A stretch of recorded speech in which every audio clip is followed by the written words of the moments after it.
বৃষ্টির রাত, চারদিকে শুধু টুপটাপ শব্দ আর মাঝে মাঝে বজ্রপাতের চমক। গ্রামের শেষ প্রান্তে পুরনো একটা রাস্তা ধরে হাঁটছে দুই বন্ধু, সজীব আর রাফি। এই রাস্তার পাশেই একটা পুরনো খামার বাড়ি আছে, জানিস? অনেকে বলে ওখানে এখনো ভৌতিক কিছু ঘটে। তুই আর তোর ভূতের গল্প, এসব শুনে এখন আর ভয় পাই না। তবে মেঘ গর্জে উঠল এমনভাবে যেন আকাশও তাদের কথার প্রতিবাদ করছে। বৃষ্টির তীব্রতায় তারা আশ্রয় খুঁজতে শুরু করল।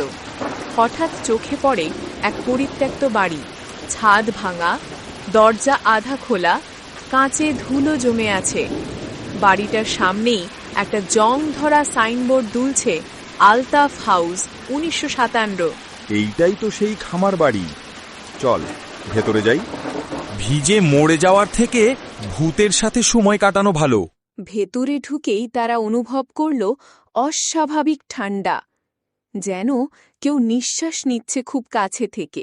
দেয়ালে পুরনো ছবি, মেঝেকে ছড়িয়ে ছিটিয়ে কাঠের পুতুল, আর এক কোণে একটা দোলনা চেয়ার, যেটা আস্তে আস্তে দোলছে, অথচ বাতাস নেই।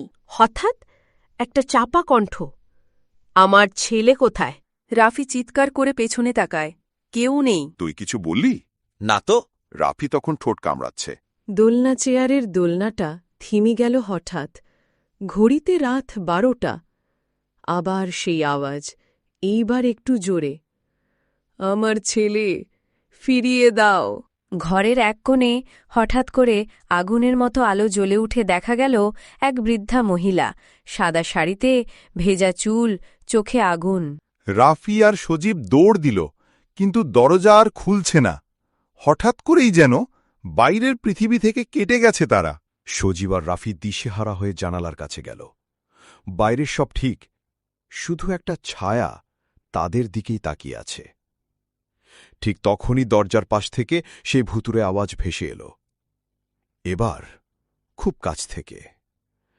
যেও না, আমার ছেলেকে ফিরিয়ে দাও। তারা একসাথে জানালা ভেঙে বেরিয়ে পড়ে। বাইরে তখনও ঝড় চলছে, কিন্তু অন্তত বেঁচে আছে। পরদিন সকালে গ্রামের মানুষরা খামার বাড়িটার সামনে দেখতে পেল জানালার ভাঙা কাচ আর দুইটা ছেঁড়া জুতা। কিন্তু ওই রাতে সজীব আর রাফি কেউ আর ভালোভাবে ঘুমোতে পারেনি।